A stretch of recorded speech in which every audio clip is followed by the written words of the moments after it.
Beni tanımayanlar için önce kendimi tanıtayım. Denizli'de yaşıyorum. İsmim Kadir Okan. Birazdan anlatacağım konuların tümü benim ve diyetisyenimin arasında geçen, benim sağlığımla alakalı konudur. Kesinlikle tavsiye etmiyorum. Özellikle benim videomu izledikten sonra benim kaybettiğim kiloları baz alarak kendinize böyle bir diyet yapmanızı asla önermiyorum. İlk önce bunu söylemek istiyorum. Devamında da Candida diyeti, akabinde Ramazan orucu ve bitiminde de su orucunu nasıl yaptığımı size detaylı anlatacağım bu videoda. Lütfen videonun sonuna kadar izlemeyi ihmal etmeyin. Çünkü parça parça aralarda konuşacağım. Bu sebeple sonuna kadar beni takip etmeyi ihmal etmeyin. Şimdi ilk olarak sağlıksız bir vücut yapısına sahibim. Ekranda da izlediğiniz üzere ilk bu işe başladığımdaki kilom ve vücut ölçümü şu anda görüyorsunuz. 110 kilo ile başlayıp yaklaşık 122 santim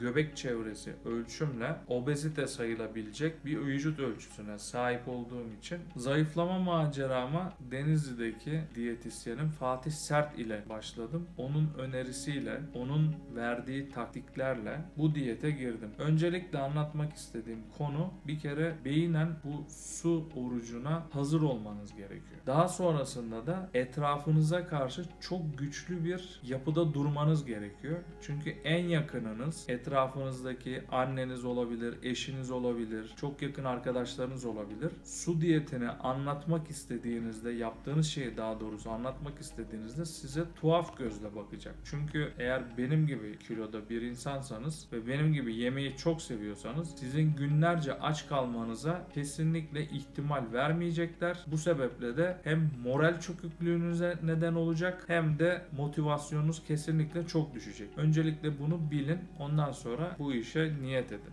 Eğer benim gibi kiloluysanız sağlıklı bir yaşama kavuşmak için nasıl bir hazırlık yaparak su orucuna adım adım nasıl yaklaştığımı hepsini tek tek videonun sonuna kadar izleyeceksiniz. Ve finalde de kaç kilo verdiğimi, ne kadar belimden kaç santim kaybettiğimi hepsini hep beraber göreceğiz. Öncelikle size ölçülerimi göstermek istiyorum. Hem şöyle yan döneyim. Nefes alacak yerim yok neredeyse. O kadar gerginim ki. Şimdi kilo ölçülerimi de göstereceğim. Ölçülerim bu. Gördüğünüz gibi maşallahım var. Önce ben size bir bel ölçümü alayım. Bel ölçümsünü de bu diyete başlarken görelim. Tam göbeğimizin en şişkin olduğu yerden şöyle yakından siz de kendiniz görün.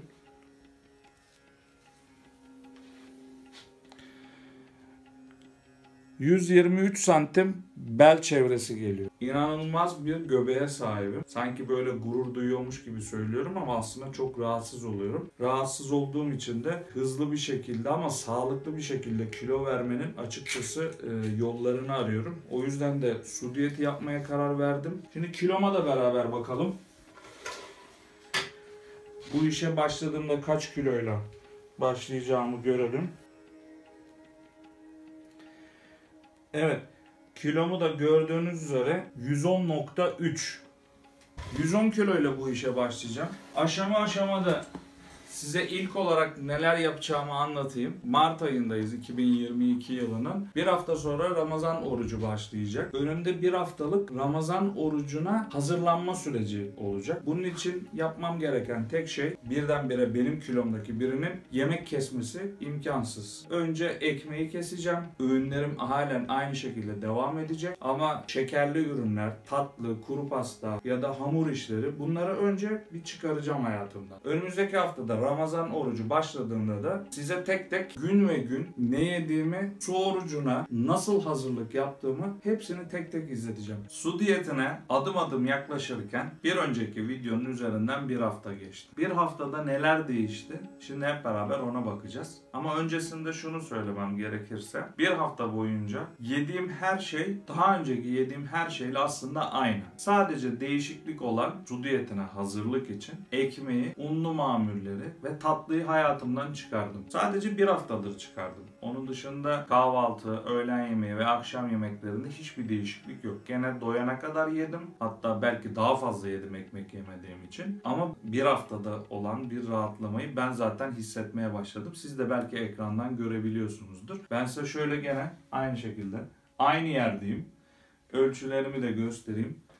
Videonun başında midem ağzıma gelecek gibiydi. Hatırlarsanız nefes alamıyordum. Yaklaşık 110 küsur kilodaydım. Şimdi hep beraber ölçümü yeniden alacağım. Ve daha sonra neler yapacağımı da biraz bahsedip videoyu devam ettireceğim. Şimdi ölçü olarak gene göbeğimin en şişman yerinden ölçümü alıp size göstereceğim.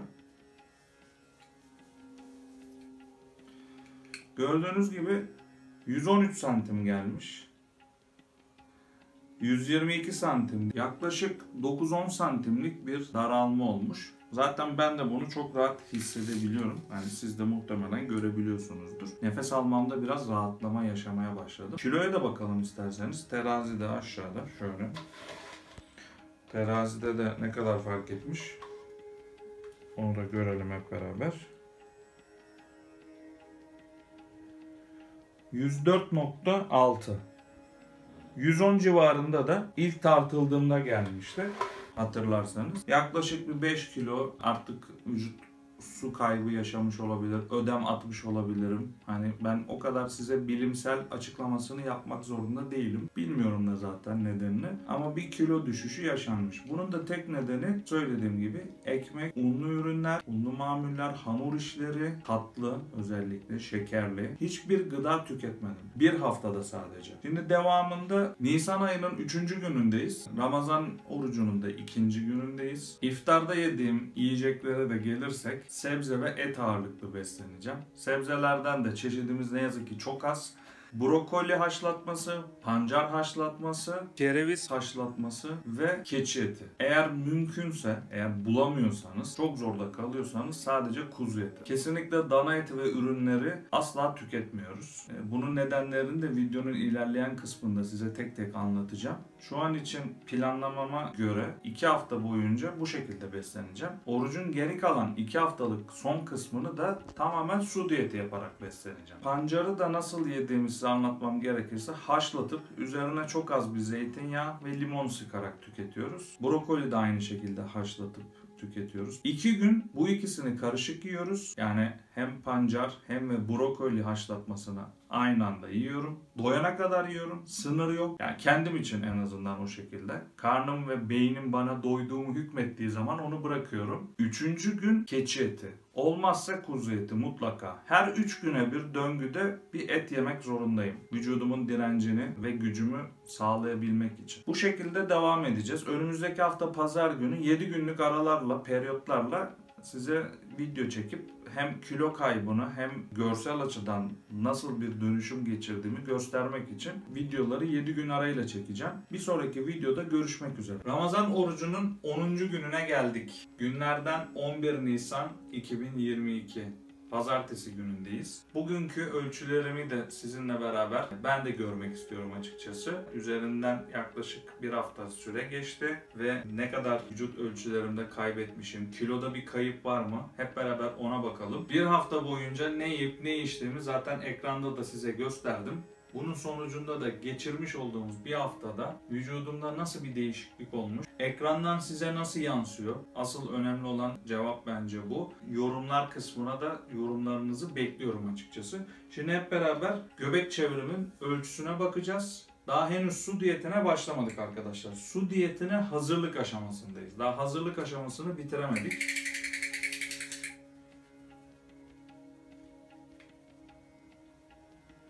Kamerayı zoomlayabilirsen.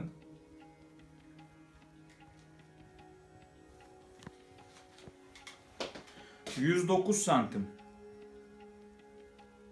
Bu haftaki ölçüm. Bel çevresi. Göbeğimin en şişman olan yeri 109 santim gelmiş. Kilomuza da bakalım. Bir önceki ile bir sonraki arasında ne kadar fark etmiş.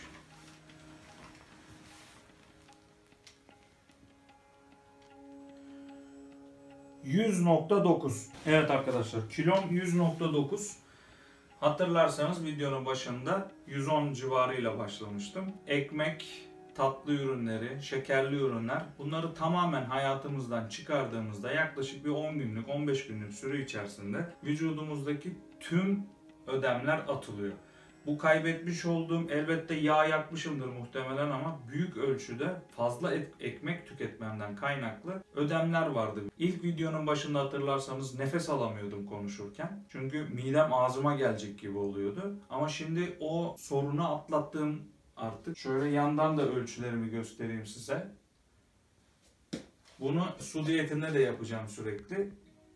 Hani canlı canlı siz de görmüş olun başımdan neler geçiyor diye. Bugün pazartesi, pazar gününe kadar gene pancar, brokoli haşlatması ve kereviz haşlatması ve 3 güne bir de et tüketmeye devam edeceğim. Zeytinyağı, zeytin yaprağı çayıma devam edeceğim. Ama pazar günü orucumu suyla açacağım. Ondan sonra bayrama kadar olan 15 günlük süre içerisinde sadece suyla orucumu açıp geceliğin de sahurda su içerek oruç tutacağım. Onu daha sık size izleteceğim. Böyle haftada bir değil, yaklaşık o süreci de size anlatmak için 2 güne bir veya 3 güne bir videolar çekip başımdan neler geçiyor hepsini tek tek anlatacağım. Bir sonraki videoda görüşmek üzere. İlk olarak ben bu işe nasıl giriştiğimden bahsedeyim size. Çok aşırı bir göbekli olmamdan kaynaklı ayakkabımı bile bağlamakta güçlük çeken birisiyim. Daha da ileriye gidersek geceleri uykumdan uyanmak zorunda kaldığım bazı durumlar yaşadık. Yatağa yattığım zaman midemden gelen asitli suyun ağzıma kadar gelmesi gibi ve bir sürü türev. Şimdi zayıf insanlar söylediklerimi dinlediğinde biraz tuhaf kaçabilir ama benim gibi kilo problemi yaşayan insanlar ne demek istediğimi çok iyi anlayacaklar. Bu mide asitinin ağzıma gelmesiyle yaklaşık 2 gece ben uyku uyuyamadım. Bunun neticesinde 3. günü iç hastalıkları uzmanına gittim ve gerekli tahlilleri yaptırdım. Tahlillerden herhangi bir, yani beni olumsuz etkileyecek aslında bir sonuç çıkmadı. Sadece trigliserit seviyesi 600'lü seviyelerdi. Bir tek bu yüksekti. O da beslenmeyle alakalı ama doktorun bana söylediği bir öneri sonucu bana dedi ki diyetisyene git, yemek yemesini öğren bana dedi. Ben o anda zaten bu işte bir problem olduğunu düşünmeye başladım açıkçası. Çünkü ben yemek yemeyi çok seven birisiyim ama bir iç hastalıkları uzmanının yemek yemesini öğren demesi aslında gücüme de gitti. Onun tavsiye ettiği bir diyetisyene gittim. İsmi Fatih Sert, Denizli'de hizmet vermekte kendisi. Karşısına oturduğumda bir de ben ön yargılıyım diyetisyenlere karşı. Çünkü bütün her ölçüsü kibrit kutusuna bağladığı için yani beni hiç etkilemiyor. Çünkü benim ölçülerim hiç öyle kibrit kutusuyla falan değil. Ama karşısına oturduğumda şikayetimi anlattığımda bana ilk söylediği şey bir gün boyunca ne yiyorsunuz bana anlatır mısınız dediğinde ben de anlattım. Bir gün sabahtan akşama kadar kahvaltı, öğlen yemeği ve akşam yemeği dahil olmak üzere ve benim yediklerime çok şaşırdı ve bunu bir günde mi tüketiyorsunuz dedi. Ben de onun şaşırmasına çok şaşırdım. Çünkü ben hep böyle besleniyorum zaten. Ancak öncelikle bir yanlışlığı düzeltelim dedi ve bana bir diyet listesi uygulamadan ilk yaptığı şey yemeklerden 1 saat önce ve 1 saat sonra ve yemek esnasında dahil, yani o 2 saatlik süreç içerisinde kesinlikle sıvı tüketmememi istedi. Ancak bu şekilde midemden gelen suların ağzıma gelmeyeceğini tarif etti. Ve sonrasında diyet bir programı yazmadı. Ben geri döndüm. 2 gün boyunca bunu uyguladıktan sonra midemdeki o ağzıma asit gelme olayı kalktı kendiliğinden. Ondan sonra biz bir diyet programına başladık ve onun uyguladığı kalori miktarlarıyla biz beslenmeye devam ettik. Sonrasında muhabbetimiz ilerledikçe kendisinin Ramazan ayında su orucu tuttuğunu söyledi ki benim için çok ulaşılmaz bir durumdu. Yani ilk defa duymuştum zaten kendisinden. Çok zor bir şeydi. Yani ben yemek pişerken bile acıktığımda yemek pişmesini beklemeyecek kadar sabredemeyen birisiyim. Çünkü çok seviyorum yemek yemeyi ve psikolojim bozuluyor yemek yemediğim zaman. Ama o benim kulağıma yer etmişti. Yani bunu birisi yapabiliyorsa ben neden yapamıyorum diye. Ondan sonra sosyal medyada yaptığım araştırmalarda su diyetiyle ilgili birçok insanın hem şaklabanlık yaptığını gördüm hem de gerçekten sağlığını düzeltmek adına işte hastalığı olan insanların da bu işi yaptığını görünce ben aslında kafaya koydum. Neden ben de yapmayayım diye. Hem de hem vücudunuzu yeniliyorsunuz. İşte kötü hücrelerin iyi hücreler tarafından yenilip yok edilmesini sağlıyorsunuz. hem de vücudunuza reset atıyorsunuz arkadaşlar. O yüzden bana çok mantıklı gelen bir şeydi ve ben su orucunu Ramazan ayına denk getirerek bir plan yaptım. Kafamda ben bunu yapabilirim düşüncesini yaklaşık 3 ay öncesinden zaten tasarladım. Ayrıca bu konuda tek başına da değilim.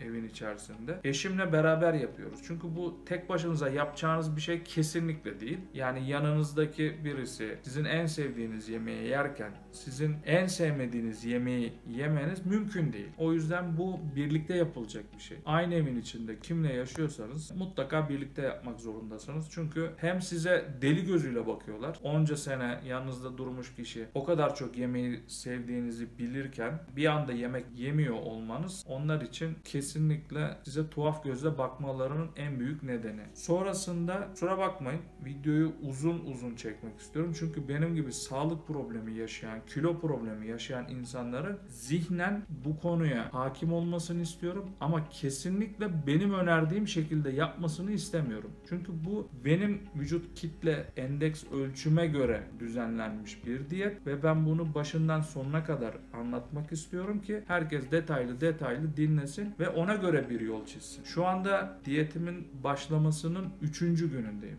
3. günün akşamındayım ve sadece suyla besleniyorum. Su orucu yapıyoruz. Ramazan ayındayız. Yani daha doğrusu toplamda 15 günlük bir su orucu yapacağım. Bunun 3 gününü harcadık şu anda. 3. günün akşamındayım. Gördüğünüz üzere videonun ilk başında kendimi kaç kiloda başladığımı size izlettim ve bu aşama aşama geldi. Kesinlikle su diyetine ben başlıyorum deyip anında başlayabileceğiniz bir konu değil. Kesinlikle vücudunuza bu şekilde radikal kararlar almayınız. Çünkü yapamazsınız. Ya da yapanları internetten izleyebilirsiniz. Kimisi yataktan çıkmıyor, ölüyorum ben, sürekli mi su içeceğim, şu mu içeceğim, bu mu içeceğim gibi olumsuz etkilerle karşılaşacaksınız ve ben şu anda hiçbir olumsuz etkiyle karşılaşmıyorum. Çünkü bunun nedenini şu anda size anlatmaya başlıyorum. Ramazan'dan bir hafta önce yani su diyetinden önceki kısımda önce Candida diyeti yapmaya başladım. Çünkü Candida diyetiyle ben vücudumdaki bağırsaklarımdaki özellikle her insanın bağırsağında bulunan Candida virüsünün en azından minimal seviyeye indirmek için uğraşan birisiyim. Çünkü bu vücudumdaki ödem ve kiloların aynı zamanda Candida virüsüyle de başıma dert olduğunu diyetisyenimden öğrendim. Şimdi arkadaşlar Candida bakterisini vücuttan önce uzaklaştırmanın en temel yolu onun en sevmediği yiyecekleri tüketmek geliyor. Şimdi en sevdiği yiyecekler önümüzdeki zaten tüm yediğimiz her şey hemen hemen. Onun en sevmediği yiyecekleri saymak bununla daha kolay olacak. Birinci olarak kereviz tüketiyorum. İkinci olarak pancar tüketiyorum. Üçüncü olarak da brokoli. İlk 2 gün bunların hepsini aynı anda tüketiyorum ben. Yani bir gün pancar bir gün brokoli değil arkadaşlar. Brokoli haşlatması, pancar haşlatması ve kereviz haşlatmasını aynı anda sofraya koyuyorum. Yiyebildiğim kadar, midemin alabildiği kadar bunları tüketiyorum. Üstüne sadece biraz zeytinyağı gezdirip biraz da limon sıkıyoruz arkadaşlar. İlk 2 gün bu şekilde sebzeyle beslenip 3.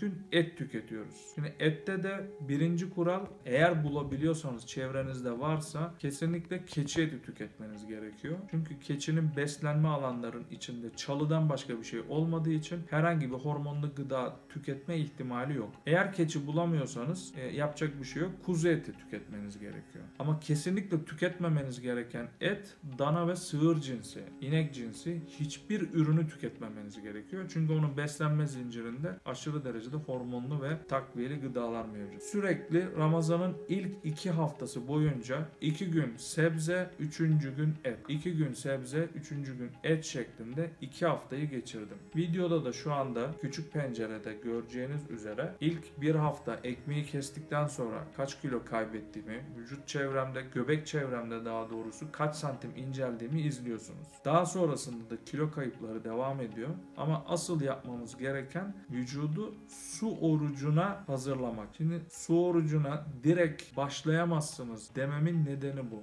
Önce fiziksel olarak vücudunuzu hazırlamanız gerekiyor. Ekmekten ve ekmek türevlerinden türevlerinden ve tatlı türevlerinden kesinlikle arınmanız gerekiyor. Çünkü beynin en çabuk beslenebildiği gıdaların başında ekmek ve ekmeğin türevleri geliyor ve tatlı türevleri geliyor. Şimdi o yüzden biz de Ramazan orucuna bunu denk getirmemizin nedeni bütün gün boyunca aç kalmak, vücudu dinlendirmek, sonrasında da o Candida virüsünün en sevmediği yiyecekleri tüketerek onun bir şekilde yavaşlamasını sağlamak. Şimdi Candida ile ilgili ayrıca birazdan bir bitki çayı söyleyeceğim. O da buna destek olacak zaten. 2 haftalık süreci geçirdiğimizde beynen, zihnen, fikren her türlü su diyetine biz kendimizi hazır hale getirdik. Şu anda 3. gün su orucuna başlayalı. İftarı bir bardak ılık suyla açıyoruz. Sonrasında bir çay içiyoruz. Çayın da tarifini zaten şu anda ekranda, küçük ekranda izliyorsunuz ama ben size gene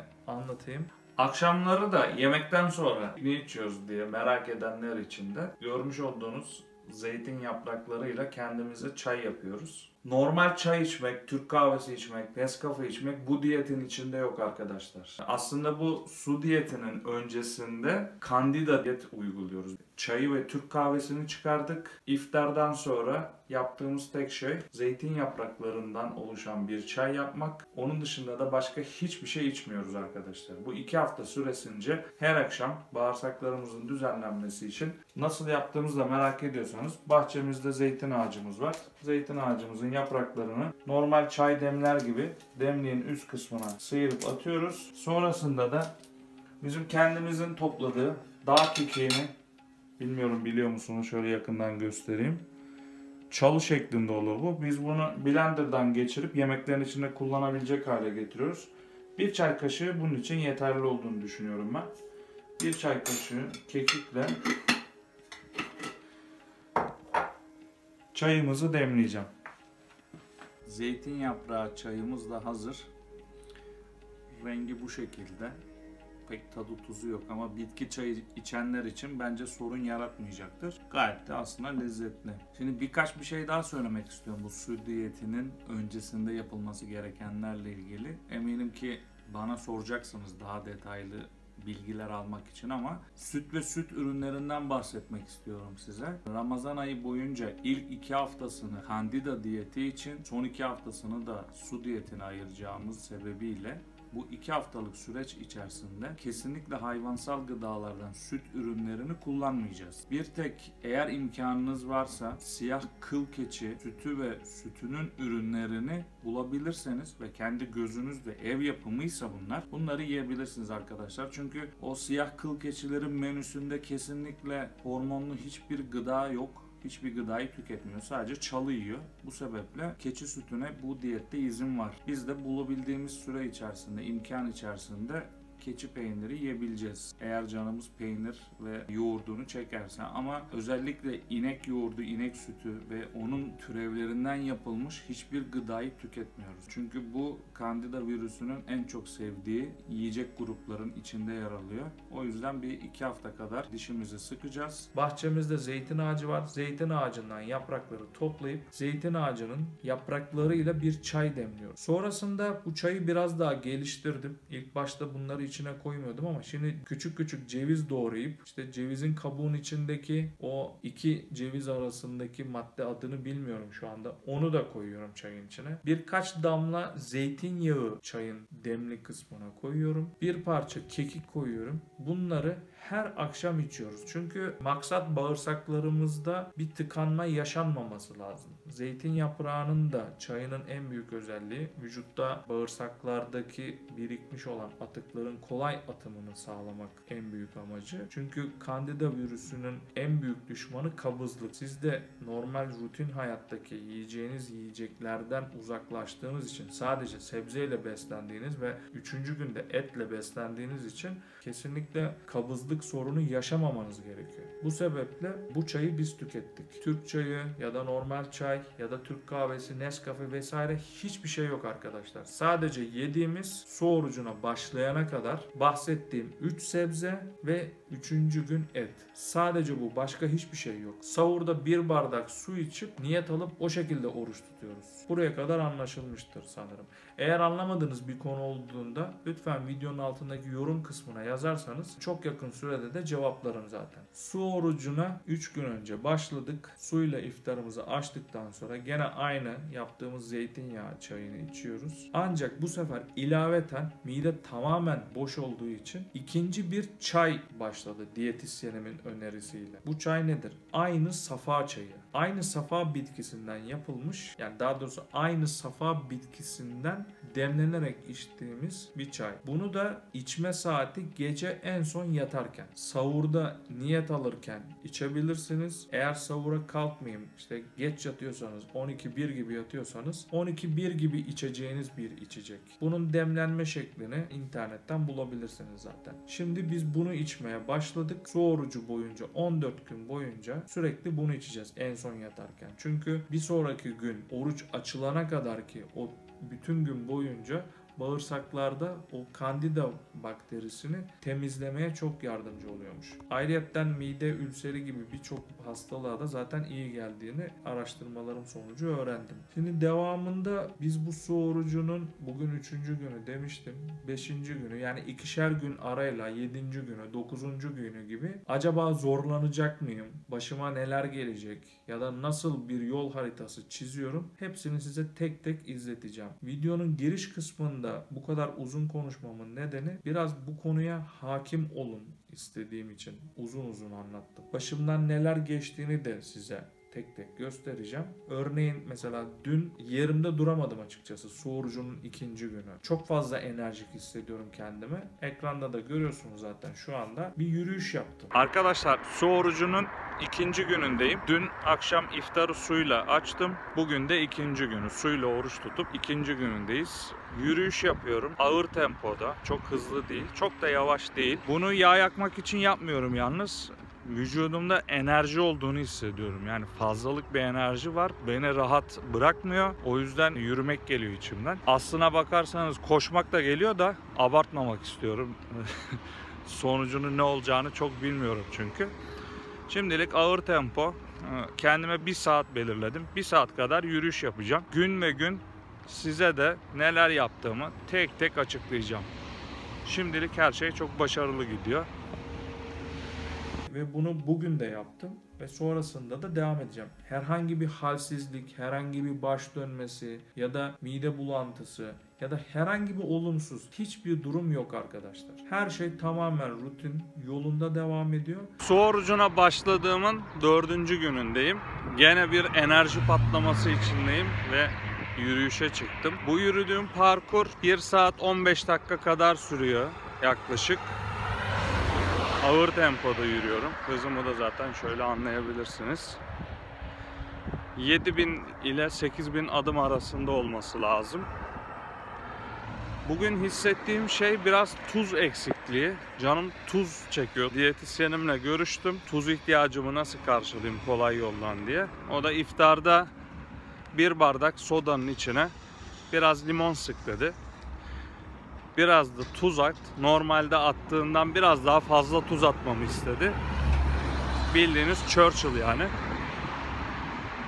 Onu içeceğim. Bakalım faydasını görürüm herhalde. Biraz da üşümek var bugün. İlk 3 gün pek öyle bir şey hissetmedim ama su orucunun 4. gününde sanırım bünye yavaş yavaş güçten düşmeye başlıyor herhalde. Aslında enerjiyim yani koşasım geliyor ama artık kan değerlerinde mi bir farklılık var? Bunun nedenini bilmiyorum. Sadece tuz ihtiyacım var. Bugün akşam bir de ölçü almak istiyorum. Bir kilo paylaşımında bulunayım. Bakalım ne kadar kilo kaybetmişim. Hep beraber göreceğiz. Ramazan orucunun 20. günü, su diyetinin 5. günündeyiz arkadaşlar. Birazdan iftar açacağız. Malum suyla açacağız gene. Bir ölçülerimi almak istedim gözünüzün önünde. Gene aynı yerdeyim. Görünüşümü önce bir hem sağdan hem soldan göstereyim. Bir incelme ne kadar olmuş uzaktan bir bakın. Bir de mezure ile bakalım. Göbeğimin en şişman yerinden.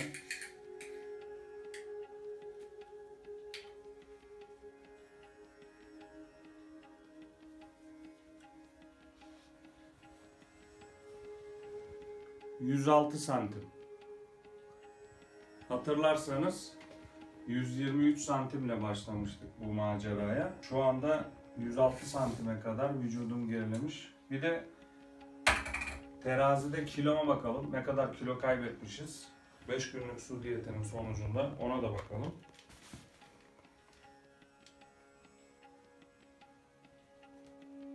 ...95.9. 110 kilo ile başlamıştım hatırlarsanız. Yaklaşık 15 kilo kadar bir kaybım olmuş. Önümüzde daha 10 gün var. Görüşmek üzere. Sadece bu su orucundan tek korktuğum konu, acaba iştahım kaybolur mu? Çünkü ben ömür boyu tatlı yememek istemiyorum. Ya da ömür boyu hamurlu gıdalardan tamamen uzak durmak istemiyorum. Ama belli ölçülerde, belli kısıtlamalar karşısında devam etmek istiyorum. O yüzden en büyük korkum bu. Çünkü vücut kendini resetleyecekmiş. Su orucunun bitiminde de hangi gıdalarla ilk olarak vücudumuzu adapte etme sürecinin nasıl olacağını videonun sonunda zaten sizlere tek tek göstereceğim. Şu an elimde de aynı safa çayını görüyorsunuz. Renk olarak, kıvam olarak. Hiç güzel bir tadı yok ama şifa niyetine açıkçası içiyoruz. 14 gün boyunca en son tüketeceğim içecek bu olacak. Şimdilik videonun konuşma kısmına ara veriyorum. Çünkü bundan sonra izleyeceğiniz şeyler benim hangi kiloda başladığım, hangi kiloda devam ettiğim ve sonrasında su orucundaki gün aşırı acaba zorlandım mı yoksa kolay mı geçiyor? Bunlarla ilgili görüntüleri kısa kısa izleteceğim size. Videonun sonunda da zaten Arife günü gelmiş olacak. Su orucunu bitirmiş olacağız. 14 günlük macerayı. Geri kalan kısmında da bitim süreciyle ilgili anlatacağım. Tamamını bir videoda yayınlıyorum. Lütfen sonuna kadar da izlemeyi ihmal etmeyin. Eğer sorularınız olursa da yorumlar kısmına paylaşırsınız. Ben de en kısa sürede size cevap vermek için elimden gelen çabayı göstereceğim. Şimdilik benden bu kadar. Videonun devamını izleyin. Tekrardan merhaba arkadaşlar. 26 Nisan günündeyiz. Ramazan orucunun 25. günü. Su diyetinin de 11. günündeyiz. Her zamanki gibi aynı yerde gene uzaktan ölçülerimi şöyle göstereyim. Hem sağdan hem soldan nasıl göründüğünü bir bakın. Yüz hatlarıma ben ve etrafımdakiler artık bariz şekilde bu küçülmenin anormal şekilde hızlı geliştiğini söylüyorlar. Muhtemelen ekrana da yansıyordur. Şimdi hep beraber ölçümüzü de alalım. Gene göbeğimizin en şişman yerinden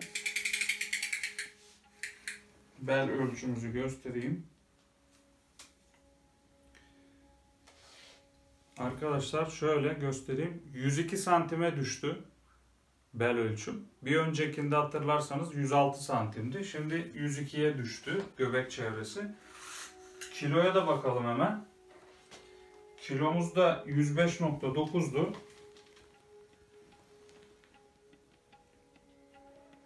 92.4 kilograma kadar indik. Cumartesiye kadar 4 gün daha su orucu tutacağım. Ondan sonra kademeli olarak su orucunun bitim sürecini size anlatacağım. Birden pat diye yemek yemeye başlayamayız. Şu anda ses tonumdan ve görüntümden sanırım nasıl bir durumda olduğumu görebiliyorsunuz. Öyle bitkin, yorgun, öldüm, bittim öyle bir şeyler yok arkadaşlar. Yalnız sadece dün bir ufak sorun yaşadık. Biraz ondan bahsedeyim. Belki siz de yaparsanız sizin de başınıza gelebilir. Yattığım zaman midemi sanki birisi böyle sıkıyormuş gibi bir ağrı hissettim. Açıkçası gün boyu midemle ilgili böyle ağrılar hissettim. Sonrasında diyetisyenimle görüştüm, durumu anlattım. Mide ağrılarımın normal mi olduğunu sordum. O da artık midenin tamamen boş olduğu için eğer sırt üstü yatarsan yer çekimi kuvvetinden dolayı midenin tamamen birbirine yapışacağını ve bu durumun normal olduğunu söyledi. Eğer sağ tarafın üstüne yatarsan bu ağrının olmayacağını izah etti. Ama ufak bir destek gerekiyor bence dedi. Biz de pancar aldık. Katı meyve sıkacağından suyunu çıkardık. İçine yaklaşık 2 kişi içeceğimiz için 4 pancar, 2 tane yeşil elma, maydanoz, marul vardı evde marul, kereviz vardı kereviz. Bunların hepsini sıktık. Aşağı yukarı 500 miligrama denk gelecek şekilde hem eşim biliyorsunuz bu benim yaptığımın aynısını eşim de uyguluyor. Yani kamera karşısına çıkmıyor kendisi ama onu en son videonun sonunda göstereceğim ben. Onun da çok fazla inceldi aşırı derecede. kilo kaybetti. Bu karışımın suyunu içtik arkadaşlar biz. İftardan sonra suyla orucumuzu açtık. Aradan bir yarım saat geçti. Bunu yudum yudum 1 saate yayarak bu karışımı içtik. O biraz midemizi rahatlattı. İşte bağırsak fonksiyonlarımızı çalıştırmaya yardımcı oldu. Biraz enerji de verdi bize açıkçası. Ondan dolayı mesela aslında dün video çekmeyi düşünüyordum ama ne yazık ki midem ağrıdığı için çok ekran karşısında öyle kötü görünmek istemedim. O yüzden bugüne bıraktım. Gayet canlıyız. Hiçbir problem yaşamıyoruz. 11. güne gelmişiz. Sadece su ve kekik çayı. Bir de yatarken aynı safa çayından içiyoruz. Çünkü aynı zamanda da kandida diyeti de yapıyoruz. Bu kaynaklı. Gördüğünüz gibi her şey yolunda gidiyor, şükürler olsun. Cumartesiye, Arife gününe çok az kaldı. Şimdilik bu kadar izlenimlerim. Evet arkadaşlar, Arife gününe gelmiş bulunmaktayız. Su orucunun 14. gününde aşırı enerji deposu halindeyiz. Yürümek, koşmak geliyor içimizden. İnanılmaz bir vücutta enerji var. Tamamen vücudumuzdaki yağlardan tüketilen enerjiyle bu şekilde hayatımızı idame ettiriyormuşuz. Az önce diyetisyenimle de görüştüm. Her şey normal dedi. Hiçbir problem yok hayatınızda. Bugün akşam suyla orucumuzu açmayacağız yalnız. Akşamleyin bir sonraki videoda, yani onu devamında göreceksiniz nasıl besleneceğimizi. Ve bundan sonraki süreçte de ben yaklaşık 1 hafta kadar daha devam edeceğim. Normalleşme sürecinde neler ve nasıl yaşadığımızı, onların hepsini bir sonraki videoda izleteceğim size. Artık videonun sonlarına doğru geliyoruz. Akşamleyin evde genel bir toparlama maksadıyla biraz daha konuşacağım ve su diyeti ile ilgili bu çekimi bitiriyorum. Merhaba arkadaşlar. Bir maceranın sonuna geldik diyebiliriz. Aslında bir son değil, yeni bir başlangıç diyeceğim ben buna. Ancak su orucunun son günündeyiz. Arife günündeyiz. Bayrama gireceğiz yarın. O yüzden size su orucuyla ilgili son olarak çekeceğim videoda son görüntümü paylaşmak istedim. Ekranda diğer tarafta ilk başlangıçtaki ölçülerimi de zaten şu anda izliyor olacaksınız. Ben size şöyle gene aynı yerde, aynı şekilde hem sağdan hem de soldan nasıl göründüğümü göstereyim. Siz kendiniz kıyas edin ve benim konuşmamdan da şu anda anlayabileceğiniz üzere aşırı derecede enerjik bir yapıdayız. Hatta birkaç dakika önceki izlediğiniz videoda son gün olarak eşimle beraber yürüyüş yaptık. Çünkü yerinde duramıyoruz. Yani saat 5'te uyanıyoruz. O kadar enerjiyiz açıkçası. Bununla ilgili birkaç yorum yapacağım ama önce ölçülerimi alayım size. Her zamanki gibi mezura ile göbeğimin en şişman yerinden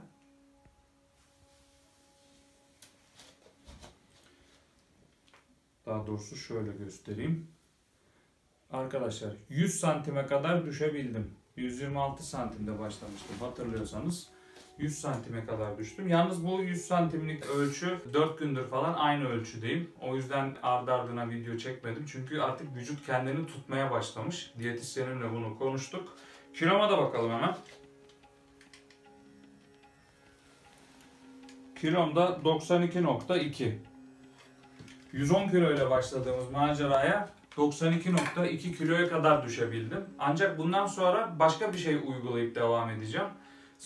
Su orucu bugün itibariyle bitirdim. Diğer bir videoda, yani ikinci bir su diyetinin devamı videosunda bundan sonraki yaşantımda nasıl beslendiğimi, ilk 1 aylık sürede nasıl beslendiğimi size onu da anlatacağım. Ama şimdilik izlenimlerim bu kadar.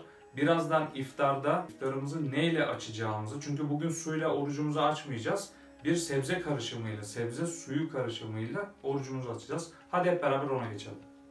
Su orucunda iftarımızı neyle açtığımızı da size yakından göstereyim. Arkadaşlar pancar sıkacağım. Katı meyve sıkacağında 1 adet yeşil kabak, 7-8 tane salatalık, havuç, marul sıkacağım.